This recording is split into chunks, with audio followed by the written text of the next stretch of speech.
Excellent. Thank you to the Ordinary Council meeting of Wednesday, 16 April 2025. In the spirit of open, accessible and transparent government, Berrigan Shire Council's meetings are recorded. By speaking at a council meeting, members of the public agree to being recorded. Berrigan Shire Council accepts no liability for any defamatory, discriminatory or offensive remarks or gestures that are made during the course of the council meeting. Opinions expressed or statements made by individuals are the opinions or statements of those individuals and do not imply any form of endorsement by Berrigan Shire Council. Confidential matters of council will not be recorded. Recordings are protected by copyright and owned by Berrigan Shire Council. No part may be copied, recorded, reproduced or transmitted without the prior written consent of the CEO. Any recording is not and shall not be taken to be an official record of Berrigan Shire Council meetings or the discussion depicted therein. Only the official minutes may be relied upon as an official record of the meeting. A recording of the council meeting will be taken for administrative and minute preparation purposes only and is provided to the public for listening purposes to support council's statutory obligations. Berrigan Shire Council acknowledges the traditional custodians of the lands on which we live and thrive. We pay our respects to their elders, past, present and emerging. The people of these great nations, their spirits and ancestors will always remain with our waterways and lands. Apologies and leave of absence. We have an apology from Councillor Payne for caring responsibilities. Do we have a mover for that one? Yep. Councillor Natikoa, seconder. Councillor Healy, all in favour? Thank you, carried. Do we have any future applications for leave of absence? No, thank you. Attendance via audio visual link. We have Councillor Brooker. Do we have a mover for that one? Yep. Councillor Stringer, seconder Councillor Natikoa, all in favour? Thank you, carried. Confirmation of previous minutes. We have a recommendation that the minutes of the Ordinary Council meeting held in the Council Chambers on 19 March 2025 be confirmed. Do we have a mover? Councillor Dennis, a seconder? Yep. Councillor Natikoa, thank you. All in favour? Thank you, carried. Any disclosures of interest? No mayoral minutes and no reports of committees. So we'll move through to item 8, which are reports to council. Unfortunately, the agenda didn't group the 4 notings and 4 information this time, but we will organise that for next time to make the structure of the agenda a little bit more efficient.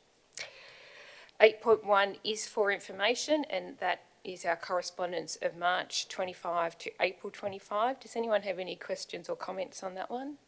Just wondering if we've got the outcome of the library assessment that was discussed in the correspondence, or will we be getting the outcome of the library assessment? You probably will be. I will take that on notice though, and I will ask Andrew about that one.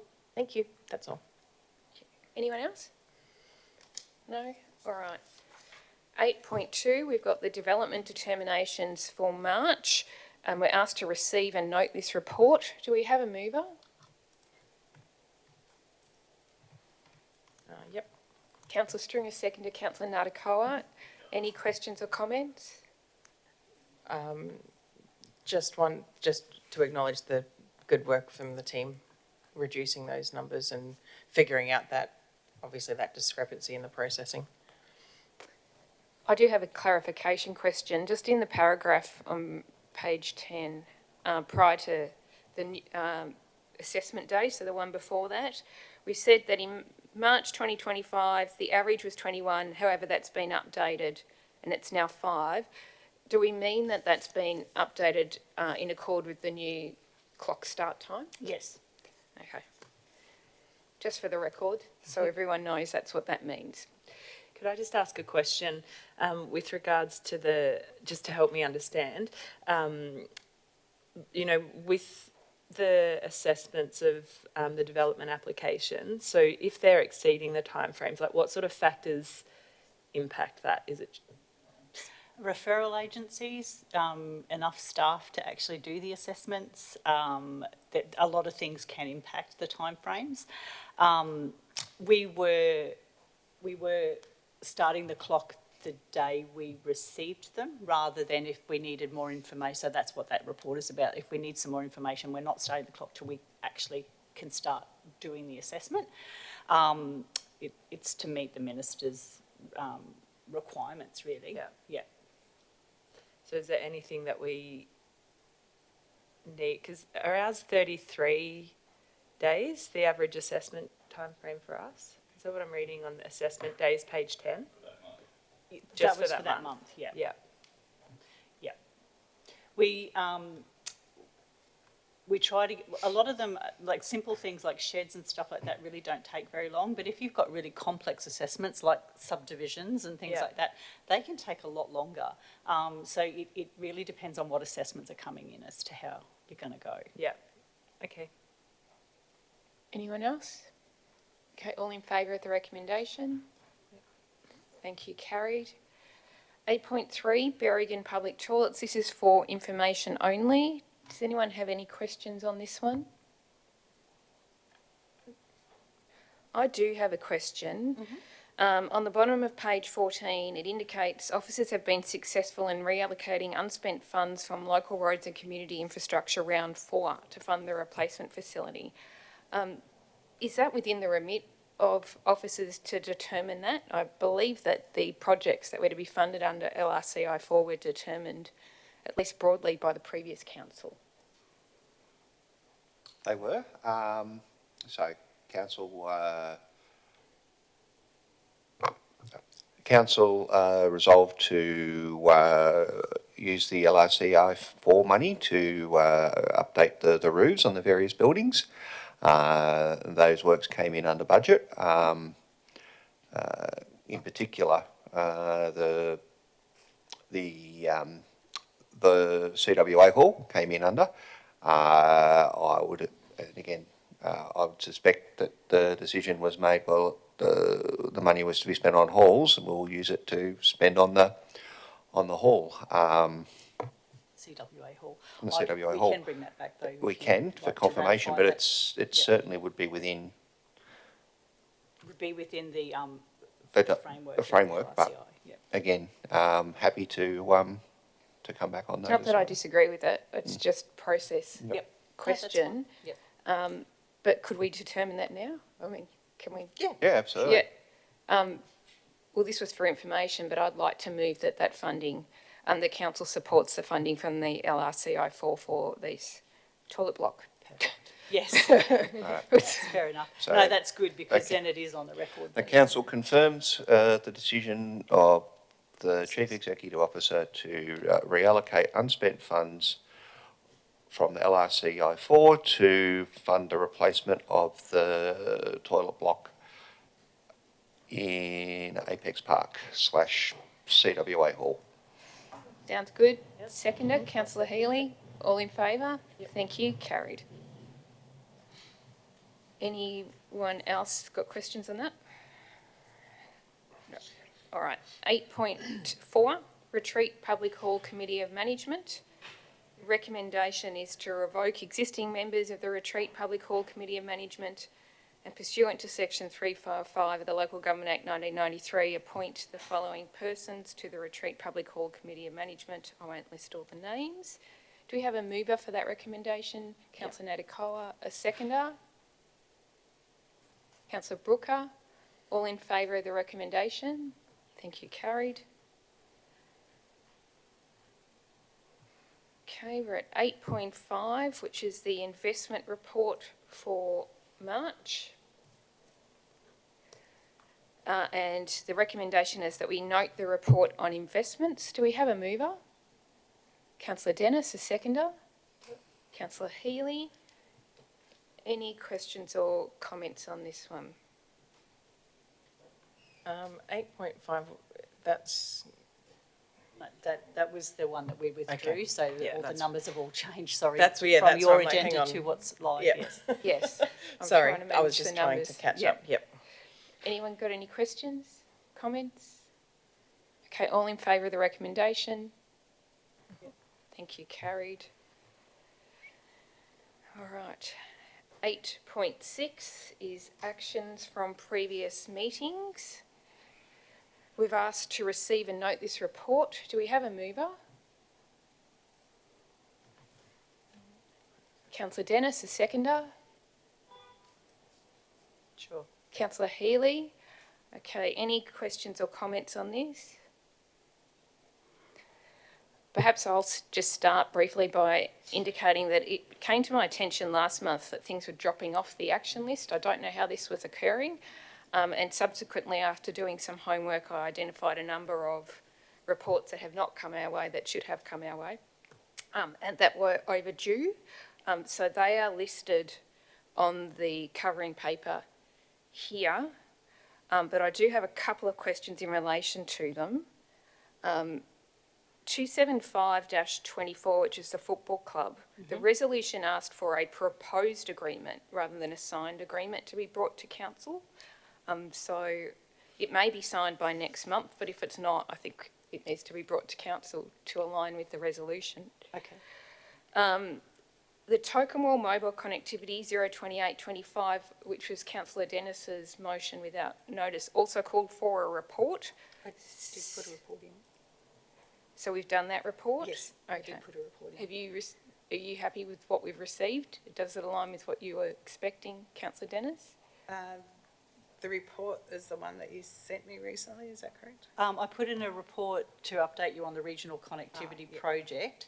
I did see And then since then, we've had meetings with Telstra, and I've just got another map to send out to you all so that we Yeah, can I saw those. keep that moving. Yes, But- I am happy to see that and. You're to happy keep with it that? So moving. we don't have a report to the council meeting, however, I would have sworn I do we? Was it not Yeah. incorporated into the regional connectivity report? Last Yeah, time? yeah. Okay, That was my intent when I wrote the comment here, is that the concerns around total mobile connectivity, while it wasn't a report that said total mobile connectivity, yep. It was part of. it was part of the, it was part of that report and incorporated in that. In the March meeting. Was that prior to the meeting that we were meant to have? Yes, it was Yeah, prior to the meeting prior. we had with Telstra, Yeah, yes. but there's no outcome post-meeting. I'm doing that map. Yeah. And that, once we've got that, what we're doing now is putting the scope together for the entire project. So once we've got agreement on that map and we've found somewhere to put the tower near Toke, which I believe I have, probably our sewer plant site, then we can proceed with that, getting that project ready and starting to look for funding. Yeah. So it's been information but not an actual report. Is that correct? It's been an information Yeah, and report, that was but nothing prior for to the council to meeting. move, yeah. Okay, all right. I do understand that. Okay, thank you. So have we taken steps to see what's happening and why things are dropping off the action list? Yes, we're trying to work out, I don't know if it was between, new staff and going and all of that sort of stuff, or if there was a glitch in Info Council, but we have been looking at what's been happening, and it just seems to be those few reports. So Well, we found one this month which wouldn't have gone on there if we hadn't have actually picked it up. yep, there you go. So that's managed to get onto the list. Okay, So we'll be watching We should be quite watching. closely.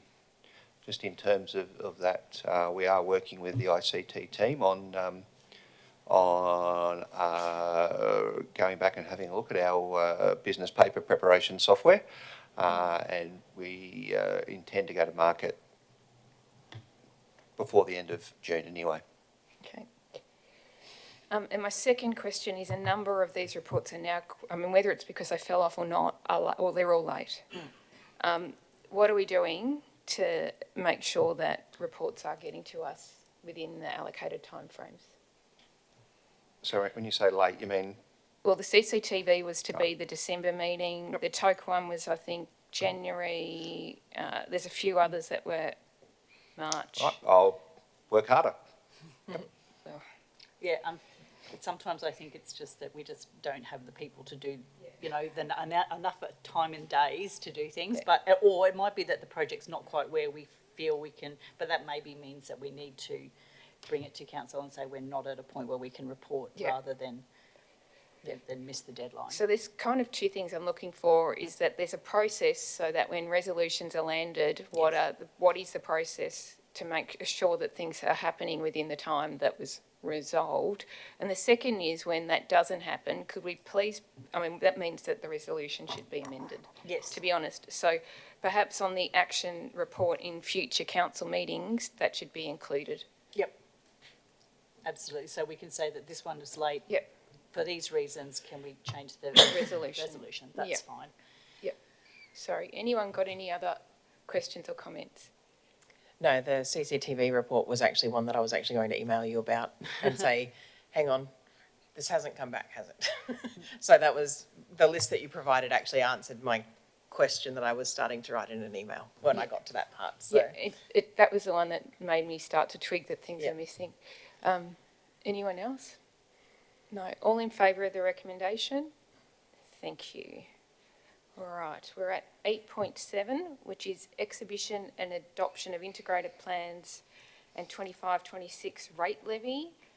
The recommendation is that council hold an extraordinary meeting at 9 a.m. on 30 June 2025 for the purposes of adopting the 25-26 operational plan, the 25-29 delivery program, the 25-29 resourcing strategy, including the workplace development plan, asset management strategy, and 2025-2034 long-term financial plan, and making and levying the 25-26 rates and charges, and that we direct the CEO to prepare a consultation plan for the delivery program operational plan and long-term financial plan for consideration at the ordinary meeting to be held on 21 May 2025. Do we have a mover?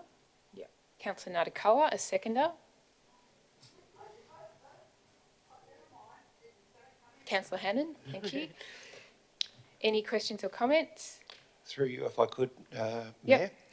Mayor. Just on the consultation plan, we're going to have to work with you between now and then to determine what the plan looks like, because if we make amendments to the plan at the actual meeting, we are going to give ourselves very little time to put something together. So we'll be talking to the Mayor in particular about what the plan will look like, so that when it comes here, we've already pretty much got things lined up, but Councillor is endorsing the plan that effectively the Mayor and CEO have developed. So if you've got some items or issues that you'd like to be included in the consultation plan, please contact either Karina or myself, or pass it through the Mayor. Okay, thank you. Anyone? Questions or comments? No? All in favour of the recommendation? Yep. Thank you, carried. Okay, we're at 8.8, the closed circuit television policy. This is for information only. Does anyone have any questions or comments on I've this got a one? question. Just, do we already have a partnership with New South Wales Police that looks at our statistics, or, just looking at what we can access through the same way that I can't remember which council area we had an example of in there. But anyway, having a look at our data. In the city. Yep. Yeah, having a look at our data, I know we've talked a lot about CCTV for malicious damage, which is above the state rate, but we've probably got a bigger problem in respect to drugs. And I'm just wondering, I don't think that council is in charge of that, but have we got some partnerships with New South Wales Police? I know that there are themes that come out at the Southern Riverina Wellbeing Collaborative meetings when we have police in attendance, and is that something that councils usually do or could do, have partnerships to see whether they can inform us about, any advocacy work? We don't have one at the moment, and we found it difficult. They'll come and engage with us for like one or two and then they kind of drop off again, and then I don't know if that's just changeover of people regularly. It's really hard to maintain out here a strategic partnership with New South Wales Police. We do try and engage as much as we can, but it's not as easy as it would sound. We don't get the same people come to talk to us in any regular sort of a way. We normally get a new officer posted down here who makes a big effort to come out and talk to us a few times, which is good. And, they obviously do want to make a difference. But then they get caught up in the realities of the role and the distances they've got to travel, and it becomes very difficult for them to engage the way that they intended to when they first came out, and certainly the way they probably do when they're working in an urban area, dealing with maybe one or two councils in a very small footprint, as opposed to out here where they're dealing with, 12 councils across, an area, 1/3 of the state. We can continue to try, obviously. Yeah. It's, yeah. I just think it's an important Would it be, relationship to have. would it be worth trying, like, is it possible or the right thing to do to engage with the local police? Because obviously I know you've got people in Finley that are actually in Finley and live in Finley and work in Finley. I don't know whether it's the appropriate thing to try and maybe engage with the stationed. I guess it's having a purpose too, sorry to Yeah. cut in there. No, Like, it's not meeting just for the sake of meeting, but what are we Yeah. looking at? What's our data currently showing? Is there anything that we need to be? Also need to be very careful about what's council's role, because we aren't police and we don't do policing. No, but we and advocate and we do, absolutely. and we support initiatives or, yeah. Some of the Oh. stuff, though, is they do ask you to do things. The other like item we need to be, going back to your point, councillor Natakawa, is who we deal with and what authority they actually have Yeah. to deal with the council, which is a matter for the police, not for us, mind you. Yeah. I guess what I'm hearing, councillor Hannon. Councillor Hannon? I was just going to say that if there's emerging trends within the community, you can always reach out to whether it's a border commander or whether it's a Albury superintendent, and they will engage. Yes, they do. I have a good relationship with Paul Smith over in Albury, and I'm sure that if there's emerging trends within the community through the mayor, we can reach out and get those interagency meetings together. Yep. And Yeah. see Part if of we the can go problem for it. is they keep changing who's doing what, but we do have a policeman in Baruga who actually forwards my emails to whoever's doing the job at the time, so we get pretty, we can find out and organise a meeting. I think it helps too when we have community members saying we need CCTV cameras and we need them here and we need them, we hear it regularly. But if we've got a really active, supportive relationship with the police, and we can actually come back and say, this might be a bit of an issue here, but actually something that's bigger is this, or we know that CCTV isn't the problem here, it's disengaged youth, and they do come out. They have partnered with us in Berrigan before when we said we've got a problem, and it certainly wasn't at the level that on a state basis Yep. others areas were having, but they were still very supportive and responsive. I just think it's So- an important. Sorry, You go. Sorry, You're the that was councillor. probably what I was reaching out to the local police to try and get some of the data that is happening in the local areas. So, Yeah.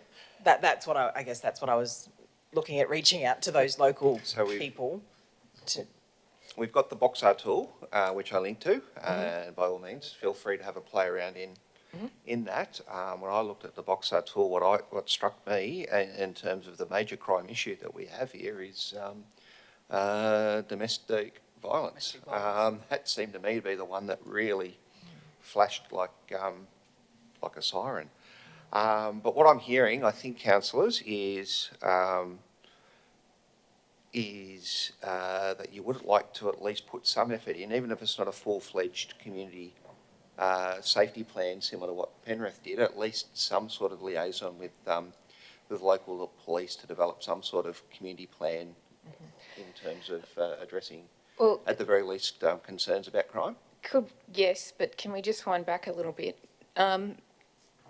So the motion from November, I had to go back and do some homework because I couldn't remember what we discussed, and then it all came back to me. So the reason we moved this motion was we were minded to consider installing, well, we already have CCTV installed, it's just not working in some of these places. CCTV at Baruga Foreshore Reserve, Baruga Botanical Gardens, Railway Park Finley and Foundry Park Finley. However, during the course of that meeting, we were advised that the policy we had did not at that time permit that. So if we were to take that action, it would be inconsistent with the policy. And then we suggested that in addition to a review of the policy, we would talk about how the consultation program would progress. So this paper doesn't provide a review of the policy, although it is in the resolution. Okay, It's a first stop point. yep, so I I basically said the council's only bound by its adopted policy. You can amend the policy, you can remove Yep. any requirements to there. I didn't actually put a resolution requesting an amendment, but I did say that it's open to be amended, and that's the only thing that's That was the requiring you to have a community safety plan. If you want to install the cameras without a safety plan, amend the policy.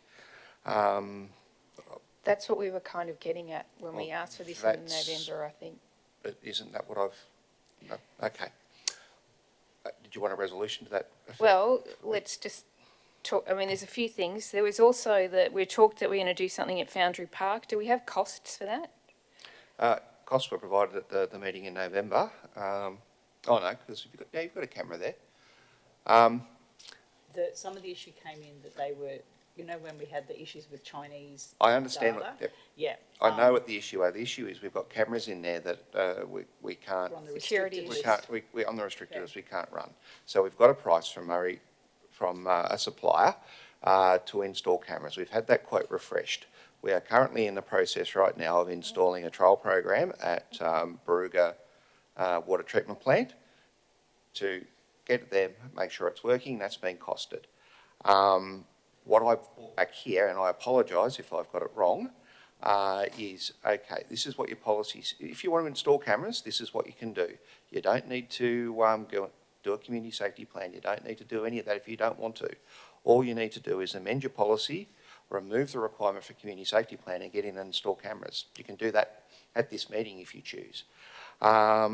If you do want to do a community safety plan, which is intent of consulting with the community, this is what a community safety plan looks like, and this is some of the details around it.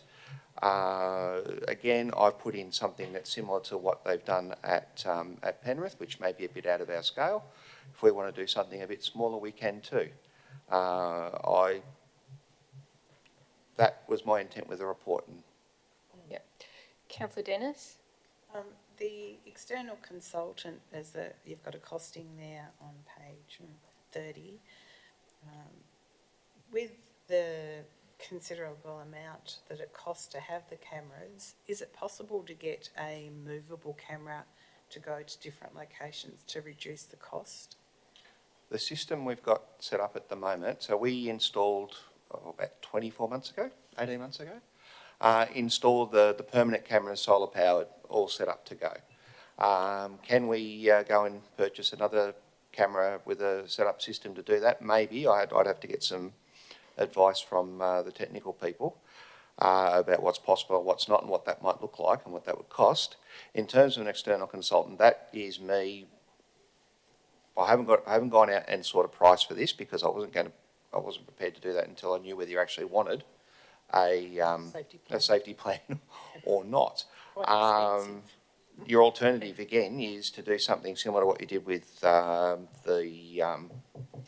sustainability program and literally direct Carina to pull someone off their role and develop this in house, provided we get cooperation from the police, which I think we will. Councillor Hannan? Have we got up-to-date statistics around what the crimes are, and what are our outcomes here? Are we trying to deter crime?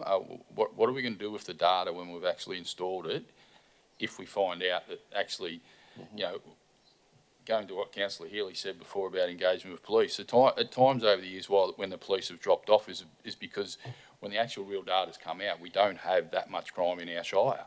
However, we do have pockets that do emerge at times, and that's the trends I talk about. So I want to know that if we're going to go and spend a lot of money on installing CCTV, what are we going to do with it for a start?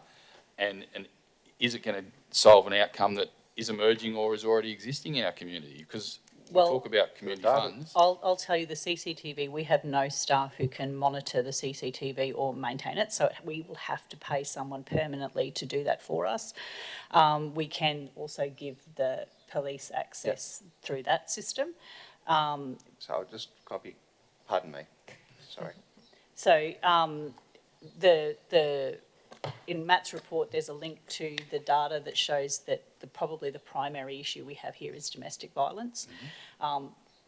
CCTV cameras really aren't going to help that, unless it's in a public place, which is not usual.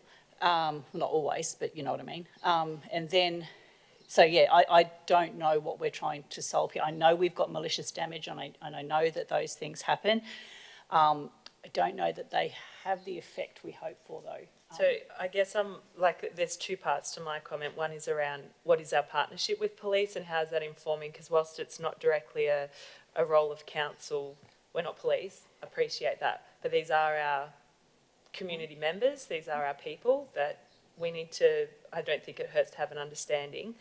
But with regards to this, you know, this I feel like was focusing on malicious damage to our parks and facilities. And do we have any report on It's the only what place that we could is put it in. or how much that costs us? Yeah, I know that, but like, do we have that information? Yeah, how much it costs us to keep fixing the toilet? I don't know whether we report every time the toilet gets, we do, yeah. So do we have We that lodge- information? How, like, following from what Councillor Hannon said, what is it costing us to be fixing if there is a lot of malicious damage? Because we hear that, like, we couldn't replace toilet or fix toilets because they keep on, or we shut them because they keep on being damaged and it costs us so much.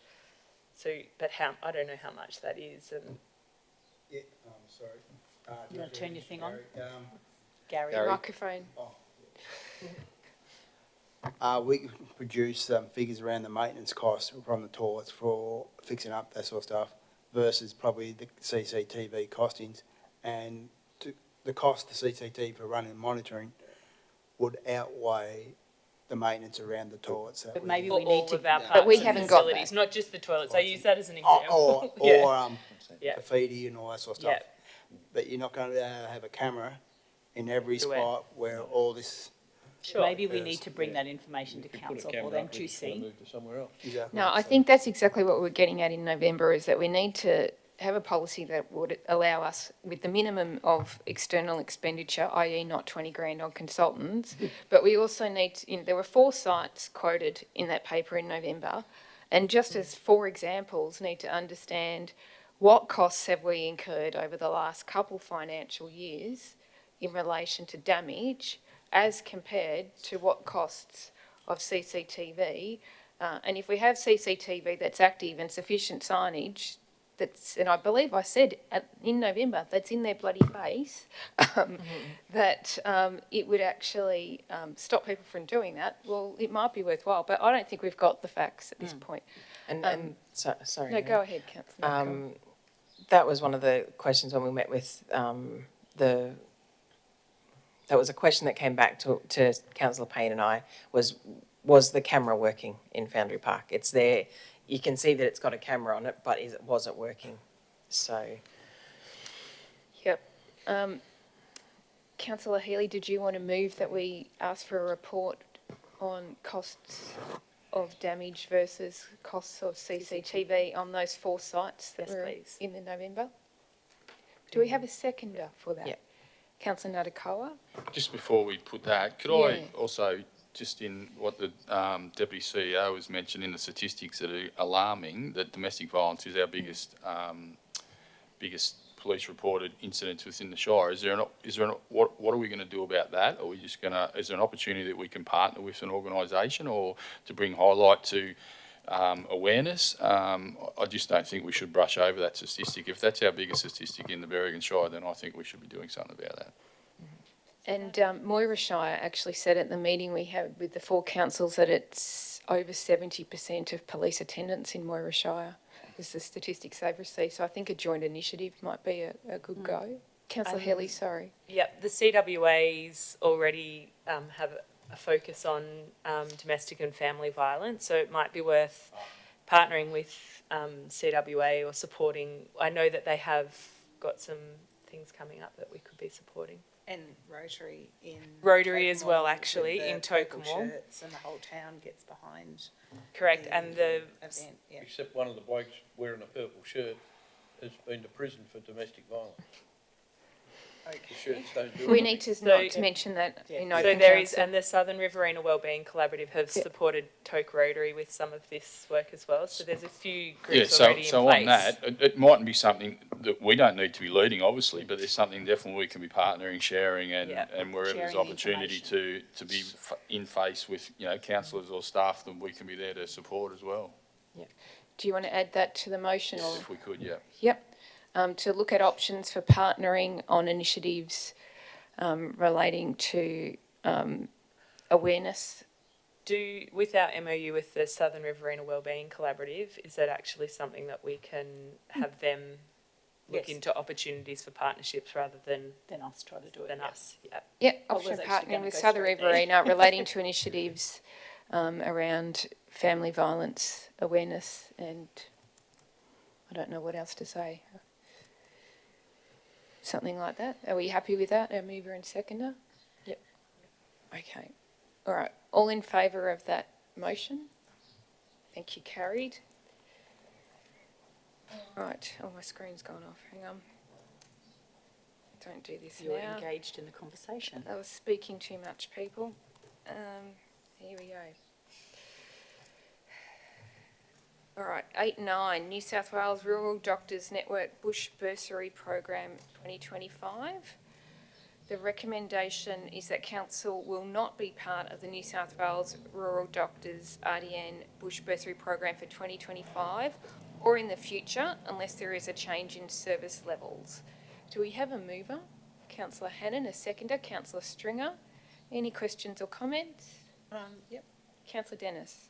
The initiative of the Rural Doctors Network is quite honourable and would be absolutely fantastic to have in the future. But as you've mentioned, to have it look a bit closely in the retention of staff, of medical staff here, would be something that might be of interest, where there's a clause in the contract for the Bush Bursary Program for people to stay within the area that supports them. If I could, in speaking Yes. for the motion, just suggest that, in the past, the Bush Bursary Program has been, has been of benefit to the Shire, although exhaustive, as we know. We know that the Finley Medical Centre does host trainee doctors regularly. Dr Alarm is one of the leading in the Murrumbidgee Health District in training and providing that service. So whilst it might look like that we're turning away rural doctors, we're not paying a partner because we don't need to at this point because it's actually been done by the Finley Medical Centre. That would be my opinion. And recruitment has actually improved markedly over the last 6 to 12 months in relation to medical professionals here and right into Victoria as well, which is really good. And the opening of the new GP service in Tokemore Yes. I think, is also a boon for the community. So Absolutely. Anyone else? Okay. All in favour of the recommendation? Okay, thank you, carried. Sorry, Oh. Mayor, we've got 3 different options. Do we need to actually decide which option we're going with for that one? no, that was the motion. There is a motion. Okay, to go with the first. Yeah. Sorry, just to go with the first option. Okay, sorry, I just wanted to make sure. So the motion was that we're not part of it. Yep. Okay. All right. For just this year or in the future? Well, that says for the moment, but we can at any time call it back if we feel that we are appropriately staffed and funded to do so. 8.10 is the Sustainability Report, Chapter 1, Action Items. The recommendation is that Council acknowledge the changes to Chapter 1 of the Sustainability Report, endorse the recommended actions 1.1 to 1.11, and make the due date for action 1.2 to be determined. Do we have a mover? Councillor Stringer, a seconder? Councillor Dennis, did you want to speak to this, CEO? I can't remember what 1.2 is off the top of my head, so It's just about the taxation awareness, to Oh. educate the community about the local government taxation system. yes. So we could do that through our either through some infographics through your rates and stuff like that will go out to ratepayers. We can do it through our community consultation that we're doing at our annual plan anyway.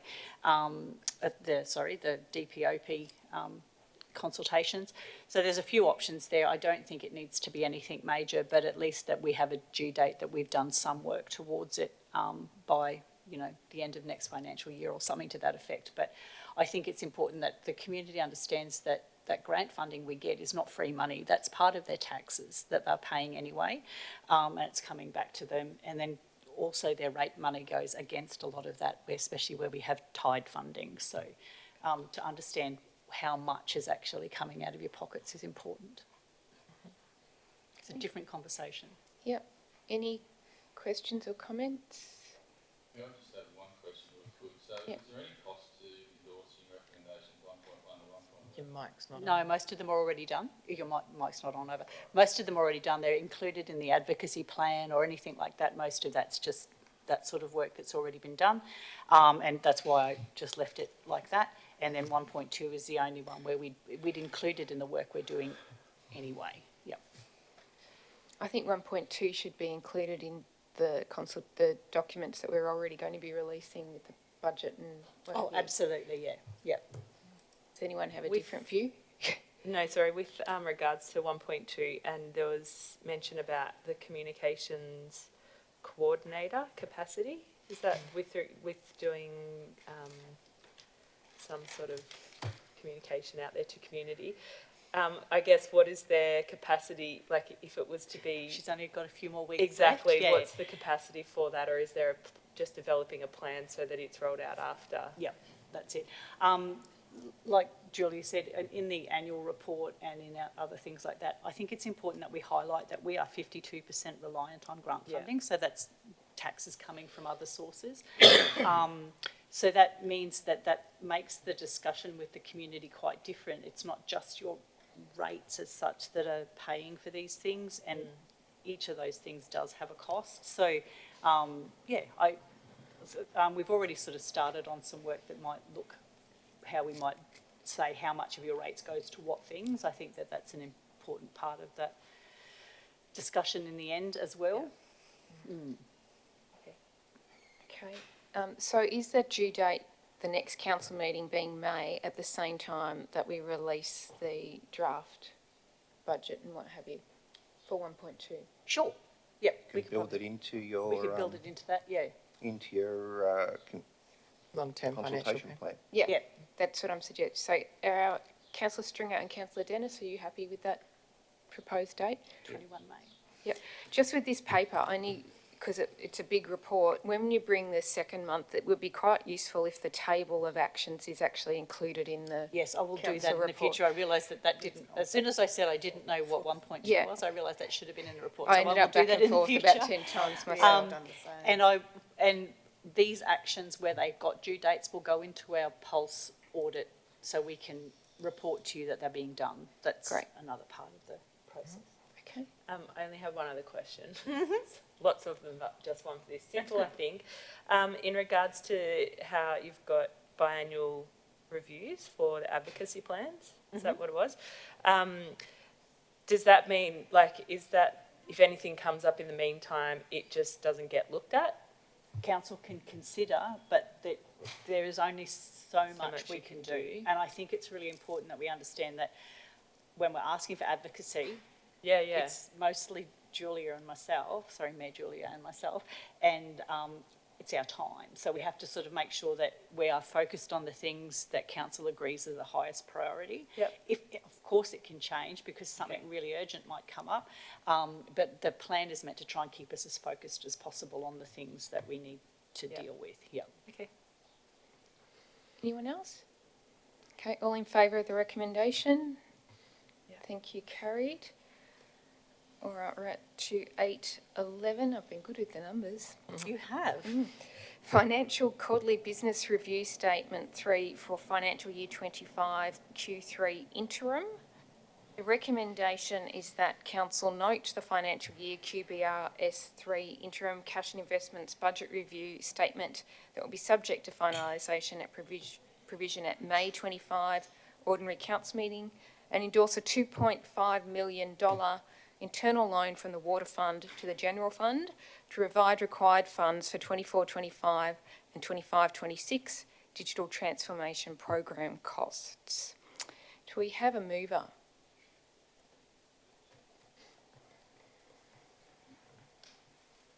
Mover, just double checking. Oh, Councillor Stringer, do we have a seconder?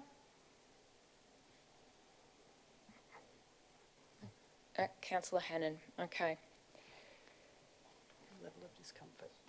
There is a level of discomfort. Would our mover or seconder like to speak in favour of the motion?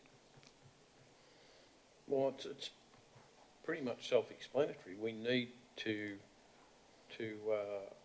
loan the money to the general fund. Otherwise, we can't do the works that are required to be done. Is that correct? Is there any other source of money that we have available? I can talk to the report if... Yeah, well, I'd like someone to talk to it. Okay, so as council may recall, in your initial budget you adopted, though you probably don't because you weren't in the initial budget was adopted in 24-25, but for those of you who were, you may recall there was an intention to borrow $4 million to fund the ICT transformation, which is designed to upgrade a lot of our IT systems, which council had underinvested in the past, including the migration to a new council management software, updating a lot of the hardware here, updating things like this room, moving into the managed service, all of which had some large upfront costs. The $4 million loan was designed to spread those costs out over time. So instead of asking 1 or 2, trying to put that all into 1 or 2 years and expecting the ratepayers in that 1 or 2 year period to bear the entire cost, to spread that out over time.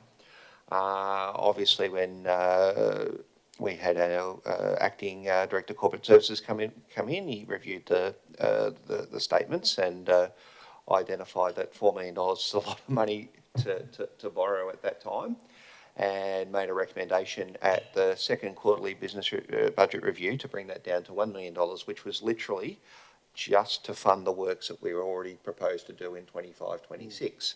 So that was bringing the loan back to the minimum we had to borrow in 25-26 to allow us time to see where our financial position was going forward before we committed to a bigger loan. Now, the initial $4 million loan wasn't necessarily a $4 million loan, it was an allowance to borrow up to $4 million. What we're saying now is that it's crystallised a little bit, and we expect we're going to have to spend $2.5 million. $1 million we've already spent or spending in 24-25, and another $1.5 million that we'll be spending in 25-26. So we're in a better position now to know the exact amount we need to borrow. The intention at the meeting, in the initial 24-25 budget was we would borrow that money externally. In other words, we would go out and seek quotes from Bendigo Bank and NAB, et cetera, because we were concerned about what the cash position may be in our water and sewer funds. Again, that has crystallised somewhat, and we know that we have sufficient funds in water and sewer in water in this case, to borrow to fund those works. If we needed to borrow, it's certainly more beneficial if we borrow internally and we're basically paying ourselves the interest, or paying the water fund the interest, as opposed to paying NAB and its shareholders' interest. Is there the funds to do these works elsewhere? Potentially, but it will mean that you would need to find another $1.5 million of savings in your 25-26 draft budget, and that would probably end up being some other capital works. The alternative is we don't go ahead with some of the things that we're proposing to do in 25-26, but we're already semi-committed to a lot of those, such as the move from practical to altitude. Is it ideal the way that this has all come through and been brought forward? No, but the acting DCS was working on the best information that he had to hand at the time, and probably gave you the most conservative position that he had at the time in terms of the least risky position. Don't borrow money if we don't need to until we've crystallised what our financial position is now. And as he's saying, we still haven't done QBRS3, the March quarterly budget review. However, if we want to borrow these funds, we're going to have to go soon, because we want to borrow the funds before the end of 30 June. Hence why he's brought this forward a month. He is telling you, and I agree with him, that your financial position is at such that yes, you can afford to borrow the money, yes, you can afford to pay it back, and yes, it is probably the most efficient way to finance the the ICT upgrade. Okay, thank you. Anyone got any other questions or clarifications? How, when we talk about taking the loan from the water fund, how are we actually funding that to go back? Like that, how does that loan get repaid back into the water? So Exactly like a Where does that normal loan. come from? So we pay it like a normal loan. We can either do two things. We can either just sit there and do journal entries to transfer money back and forward. However, what we tend to do is literally pay ourselves. We literally, Okay. and Put that a way it budget comes line through in. the statement. Yeah, So okay. literally we do a transfer, and when we do transfers back. So that just comes out of the regular budget? So that's right. So the loan that the Acting Director Corporate Services is proposing here has one-off interest payments per year. So we pay one payment of interest and principal per year. We need to get permission from the Minister to borrow from our water fund. The Minister may decide that no, he wants to see more regular payments, or he may decide that he wants to see the interest rate raised. This is the proposal we'll put forward. That might be amended when the Minister gives us a consent. Generally, it's that market rate interest, so. Yeah. I just have one question.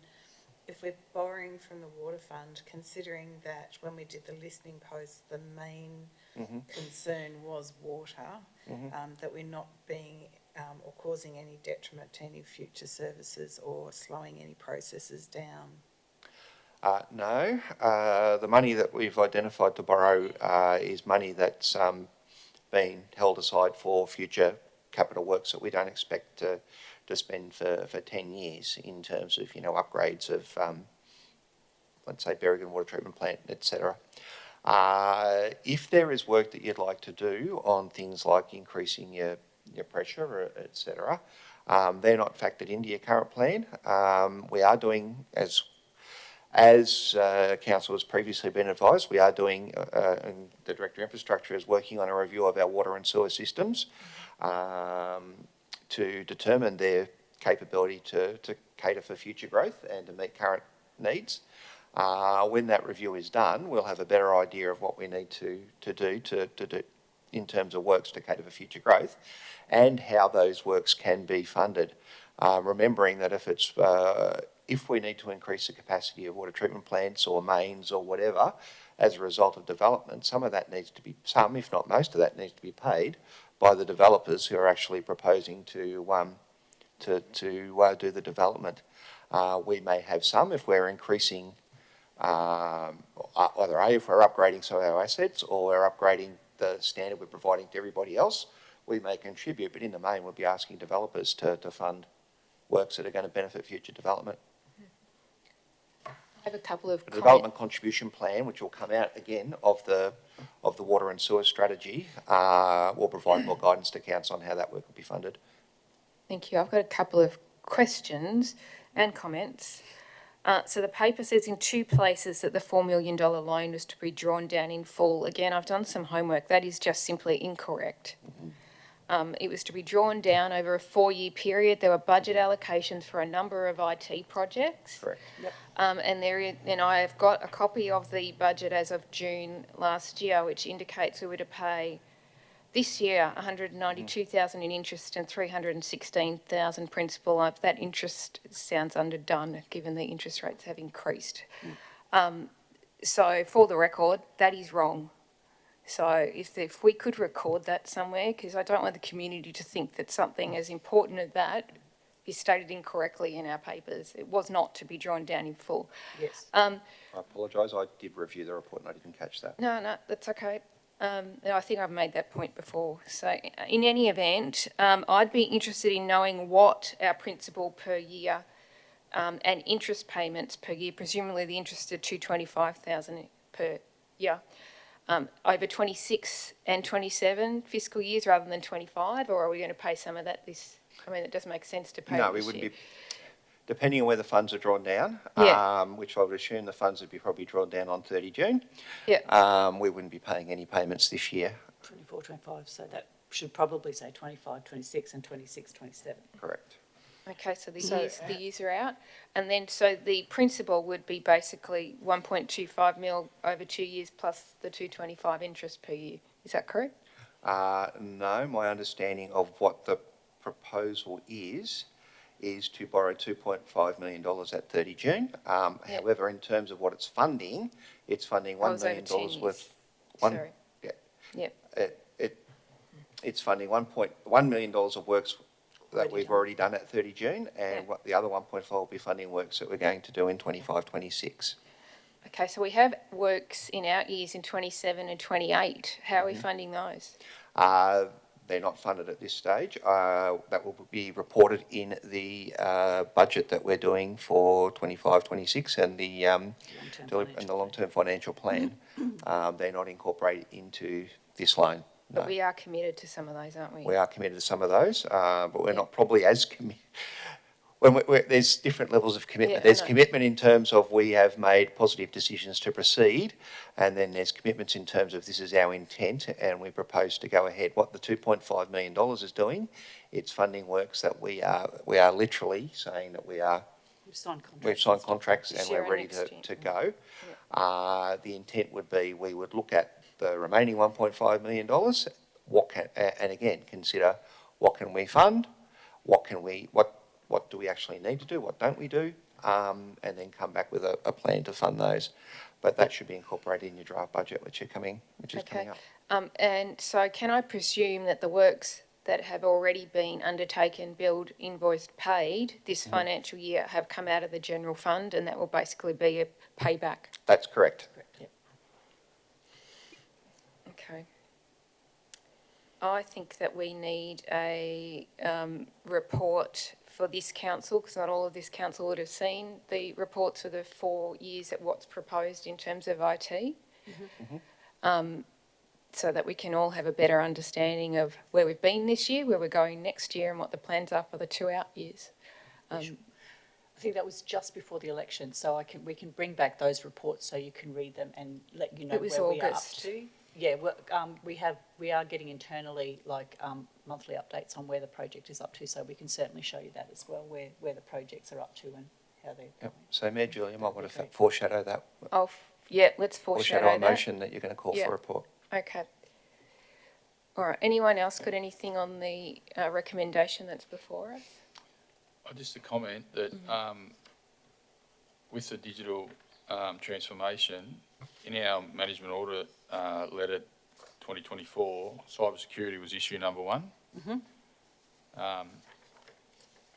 Are we going to develop a framework and policies hand in hand with this digital transformation? And where's it up to? Because if we're going to spend $4 million on digital transformation, and we've got 8,500 people's records that may be exposed at any one stage, it needs to be a high security.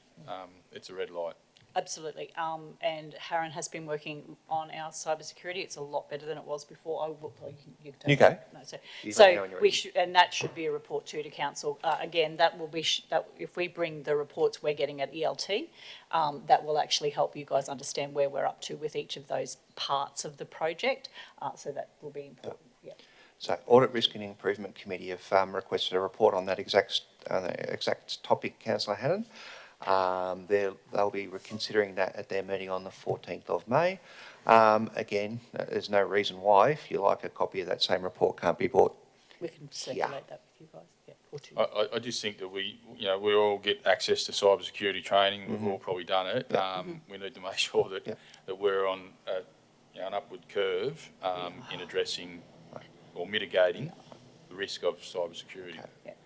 So again, Councillor Hannon, if you wanted a foreshadow, you're going to call for a report on that, we can Happy move to through foreshadow that, process. call for a report on that. Okay, we've got 2 foreshadows. Let's go to the first one, the first non-foreshadowed, the original recommendation. Anyone got anything else for that? Okay, all in favour of the initial recommendation? Thank you, carried. Let's go to my foreshadowed. Foreshadow number 1. The report regarding proposed ICT upgrade financial reports over this financial year and the coming 3 financial years, as well as a project update, I believe. It says upgrade financial, that's ICT upgrade. I think that pretty much covers it. Do we have a seconder? Yep. Councillor Natikoa, all in favour of that one? Thank you, carried. And councillor Hannan's foreshadowed. A report on council's cybersecurity plan. Framework and And, policies, procedures, risk management. governance, cybersecurity governance framework and actions up. Excellent. Do we have a seconder? Councillor Stringer. All in favour of that? Okay. Thank you, carried. By the way, we are not currently live streaming. Something's broken, but Something's we're wrong. working on it now. That was a great conversation. All right, It was a really 8:12. good conversation too, to not be going. It should be recorded and can be uploaded. I hope, yes, yeah, we're recording, so we'll upload it afterwards. Great. Compliance Charter, Building and Planning. The recommendation is that council adopt the Building and Planning Compliance Charter for Berrigan Shire. I wouldn't have thought we'd adopt one for anywhere else. Does someone want to move that? Councillor Dennis, seconder. Councillor Healy, any questions or comments? No. All in favour of the recommendation? Thank you, carried. All right, we're up to item 9. We'll have a break after, we'll go to close council and have a break after this one. We have a notice of motion with notice from myself, and that is that council direct the CEO to engage an external independent auditor to review its accounts to clarify and provide assurance regarding council's financial position as at 31 March 2025, with a report to be provided to council by no later than the June council meeting, to determine and approve a scope that meets the requirements of the stated output with out-of-session input from councillors and the ARIC chair, and allocate a budget of no more than $15,000 funded from council's own source revenue. And do we have a seconder? Councillor Healy's. Thank you. Anyone want to, any comments in relation to that? Sorry, understanding the Bennett. pressing nature of the report, is there enough leg room in there that it be brought to June? I'd take some feedback from the maybe deputy CEO is into ability to able to resource this for a start, as in get somebody to engage to do it, and then the period of time that's allocated to get back to a June meeting, because inherently it'd have to be done before the last week in May, wouldn't it? Yeah, thank you. Yeah, look, it depends on the scope, and that's where some of the work needs to be done to identify the scope and what the level of assurance the council's looking for. If the council is looking for basically are the numbers we've been presented, you've been presented, are they reasonable and consistent with council's position, then that's probably something we can do reasonably promptly, reasonably quickly. If it's a detailed audit where we're expecting an auditor to provide a true an opinion on the truth and fairness of it, that's a more substantial piece of work and will require a significant amount of time. So that's the work that the CEO would need to do with the mayor and councillors out of scope. I have already taken some steps in terms of speaking to the Audit Risk and Improvement Committee Chair, to determine whether we can use, I don't believe we can use her in terms of independence clauses, but we may be able to find somebody through her networks, etc., who may be able to assist. If we try and use, a chartered firm or something like that, again, it depends on what we're looking for. I think with the timeframes we have, we're probably looking for something more along the lines of other numbers we've got and the advice we're being given, or we're giving you. Is that reasonable in the circumstances? I think we can do that reasonably quickly and efficiently, and I think that's my understanding of the intent. Is we as staff have provided you with a range of numbers of this financial year. And we're providing you with advice on what you should do. What you're looking for, I think, is someone who has had a bit more of a helicopter look at it, as opposed to being here and working through there, to be able just to say, hey, look, guys, reviewed the work that the team's doing. seems reasonable and the advice you're being given is reasonable and consistent with industry norms. Thanks, and I will, and I know the council's aware of this, the Audit Office interim management letter last year talked about a lack of year-to-date reporting against budget. I think that's the situation that we're experiencing. We just don't know. It talks about the implications of this. We're experiencing them right now. It talks about a due date of December 2025, too late. So we really want to know what essentially this suggestion, this opinion, articulated in issue 3, what is our year-to-date situation against budget? What is our financial position as at 31 March 2025? And I'd really like to see it with us before we make those final decisions about what we're spending next year. Yes. Makes me very nervous. Anyone got any other questions? So all in favour of the recommendation? Okay, thank you. Could I ask someone to move for us to go into closed council? Councillor Natakara, seconder Councillor Hannan, all in favour? Thank you, carried. We do have a number of confidential matters and we will also take a break at this time. I don't know if we're streaming at the moment, but in any event, we'll be back. Thanks.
returning out of confidential counsel, we had items 10.1 and 10.2, which were personnel matters for noting.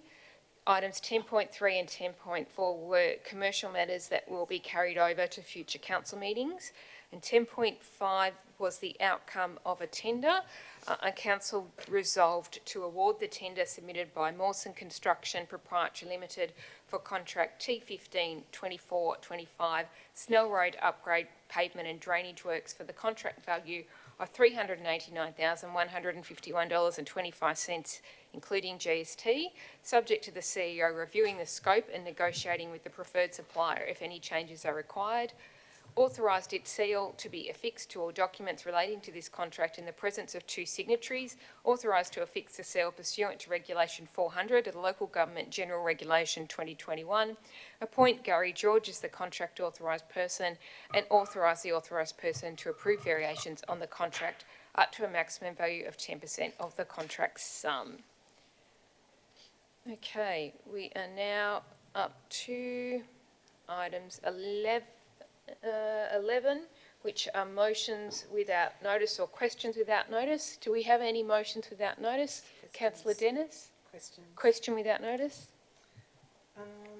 With the listening post that we have, is there a summary available that people can have feedback on? We can do that. It might be good to publish that summary. Yeah, okay, yep. Thank you. Oh, I thought did we do a summary of what we heard?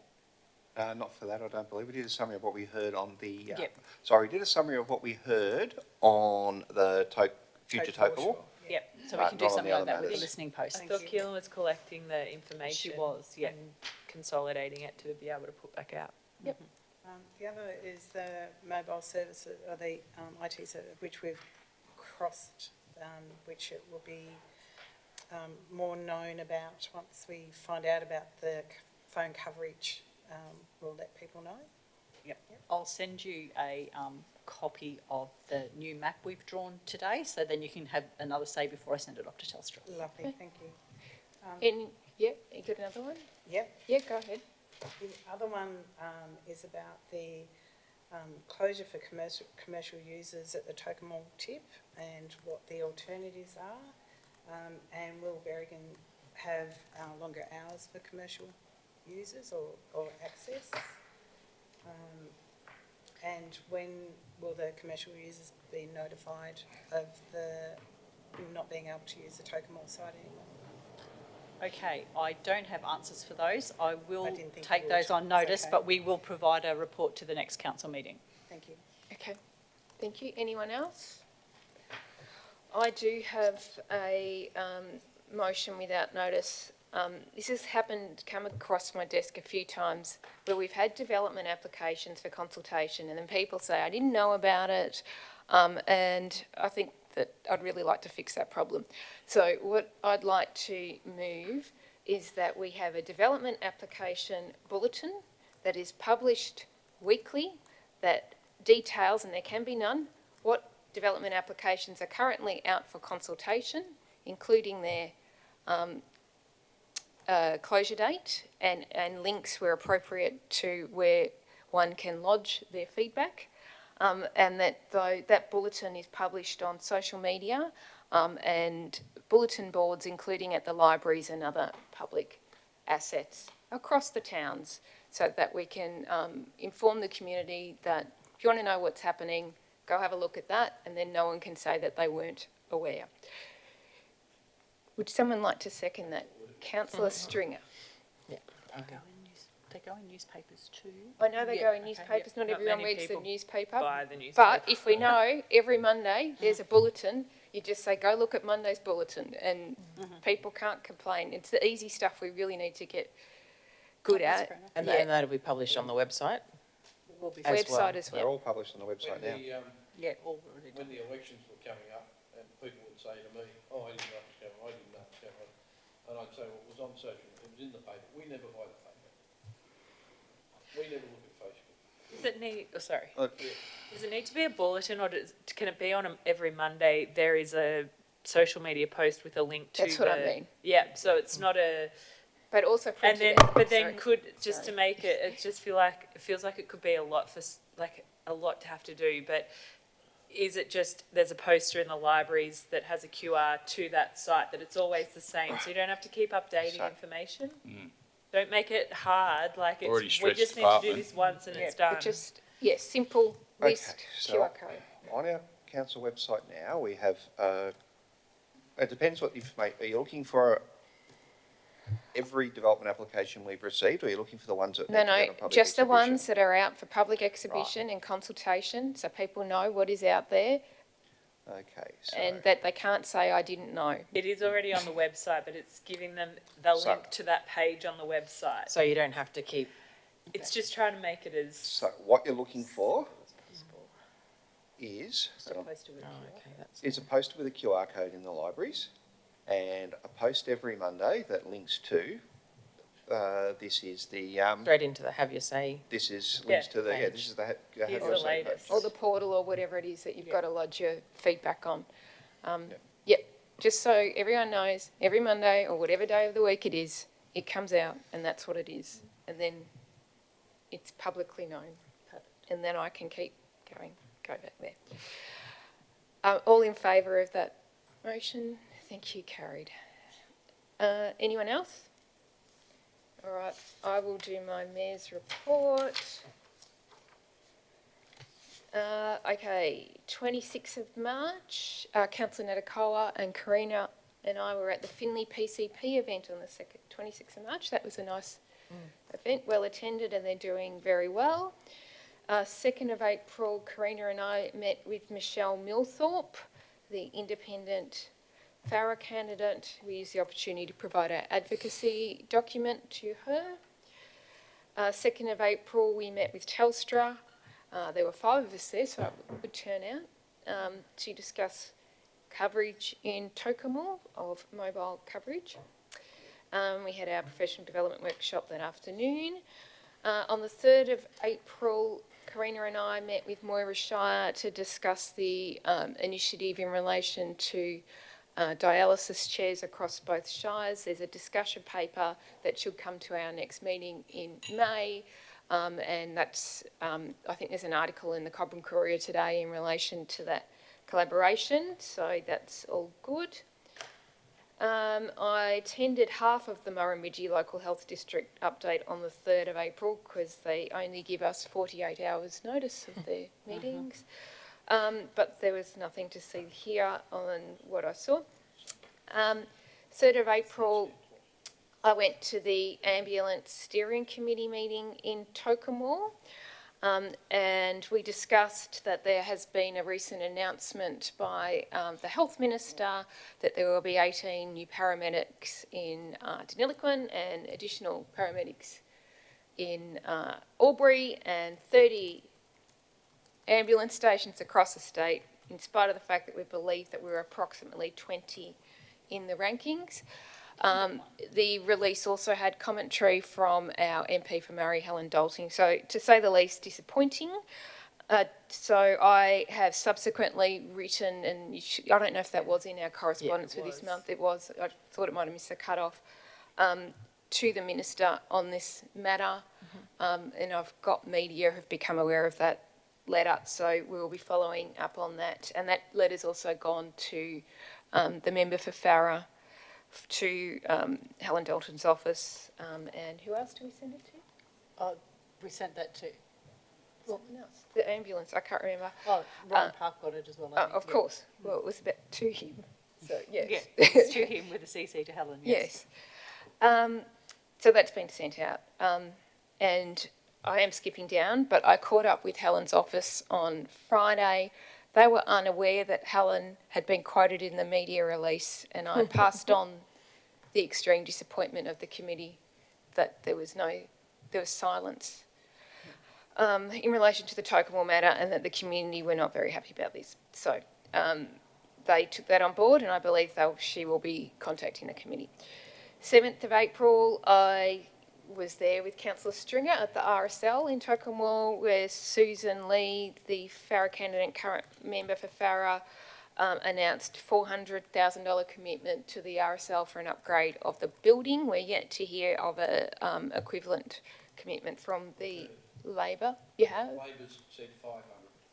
Yeah. They have? Yes, Have you gone back to Susan? sorry? Have you gone back to, No, I haven't. I just thought I'd bring it to you first. oh, you, But it came with, lots of things we've got to pass through before we get that 500,000. sure it did. Yeah. Oh, well, at least it's matching, that's good, and it's in writing. Excellent. 7th of April, I had an online meeting, the SDLAM Acceleration Program update. I'm glad I didn't travel to Denilic when it really wasn't about our stuff, and I probably wasn't the person to be there. Anyway, 8th of April, we had Baruga Advancement Group.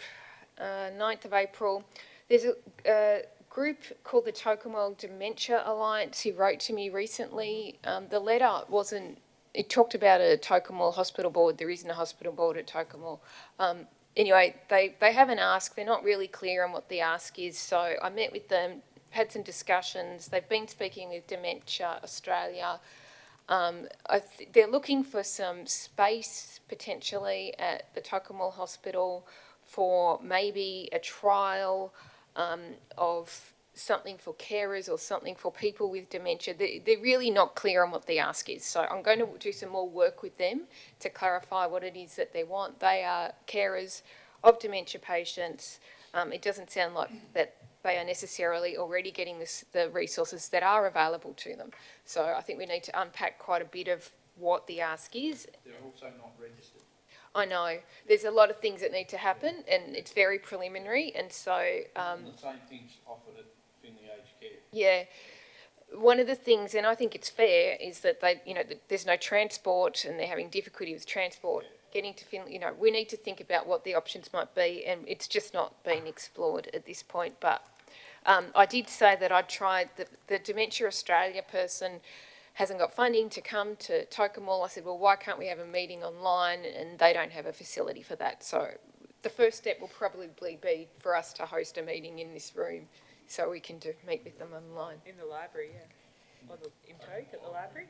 Tocumwal Library, I think we'll see if it works up. They did approach us for some funding in the TCDC, and I said to them, well, when you get registered, Yeah. you're all legal, come back and see us. They did. Where we can.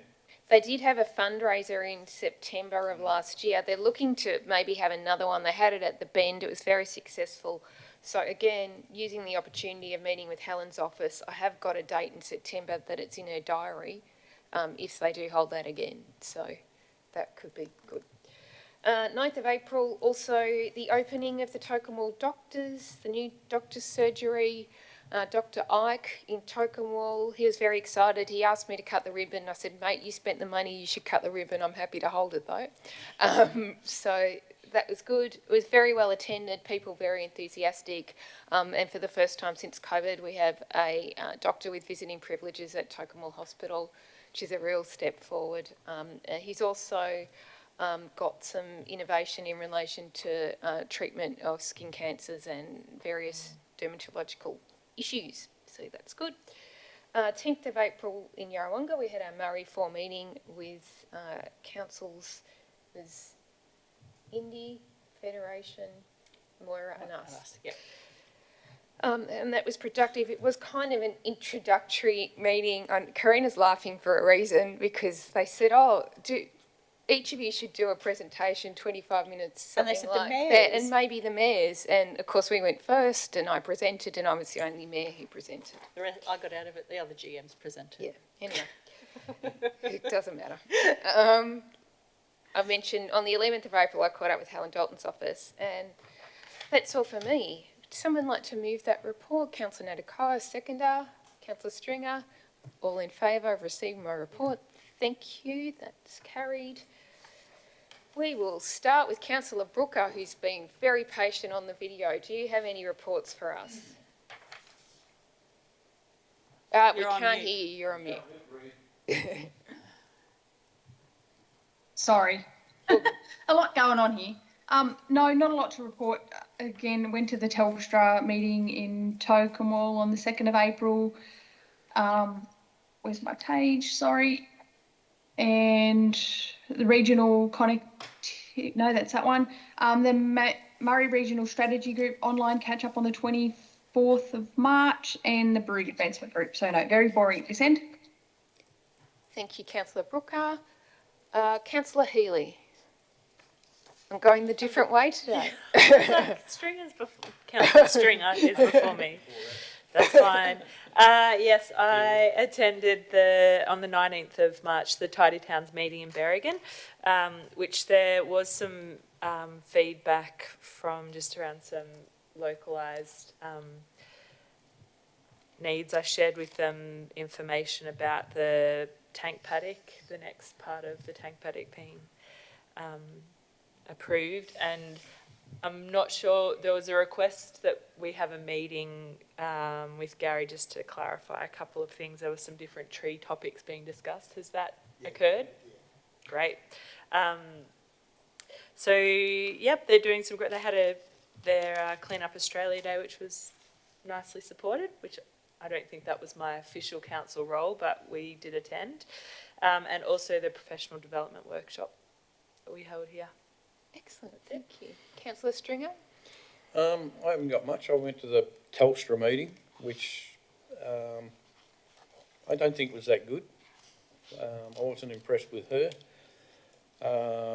My Telstra problem has been fixed, which makes me feel a little bit guilty for everybody else in Tocumwal, but I just figured that if I made enough noise, something would happen. And technicians turned up 2 days ago, and I've got my own tower on the roof of my house now, so my business can survive. I missed the doctor's opening because I was busy with another doctor. I don't think there's anything else. The RSL? Oh yeah, we went for the photo shoot with the RSL. That was really good, and the promise of $400,000 if the Liberals make office. And then I heard back from the Labor Party member through third hand that he's saying that they'll give us $500,000.